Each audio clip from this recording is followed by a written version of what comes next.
Okay, everybody, here's guitar tip of the day number 2, day 2, and I've had some requests for some sort of beginner level stuff. So today I thought I'd talk about changing from chord to chord with open chords. So this is if you're just kind of starting on the guitar and you are you know some chords. You've got a chord sheet that says, shows you D's and G's, etc. All your open chords, cowboy chords you call them sometimes. Then you want to get from chord to chord. So when you're trying to get from chord to chord, let's say you're going from, some of them are easy, like if you got a C and you want to get to an F. Well, instead of disassembling the whole chord and rebuilding your chord, you can just move your fingers in pairs.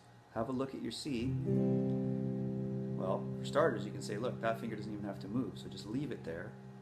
And the other two, when you think about your F, if you're playing your F this way anyways, it's the same formation.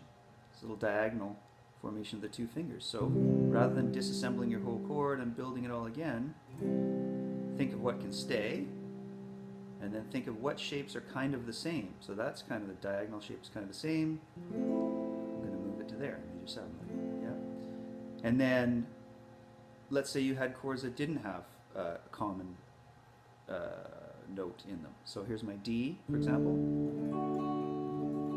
And I wanted to go, let's say, go back to C. Well, I got to move my first finger to here. And notice if I take a second to think about it, these two fingers are still in that diagonal pattern. So I could just move them to there and not break their shape. They could move together. So my first move would be get this finger over to here, and then have those two move together to the next spot. So you can apply this to all different kinds of chords. You'd apply it to, if you're maybe a little bit more advanced player, and you're moving through chords like that, same thing applies. You can think about what stays when you move through these chords, But for those of you who are just starting and maybe you're just picking up guitar while you're stuck at home in these times, you might want to just think about that with your open chords. Just think about what finger can stay. For example, if I'm going to play from a D to a G, there's different ways to play G, but if I was just going to go with your sort of stock G, this finger would just move to here. My next move would be to chuck that middle finger all the way to the bottom, and the other one just has to drop. If you're going to play the third, sometimes I just bump it out with this finger, don't even bother. Sometimes I leave this finger here on the B string. Oops, I'm going to put the pinky down. So you get,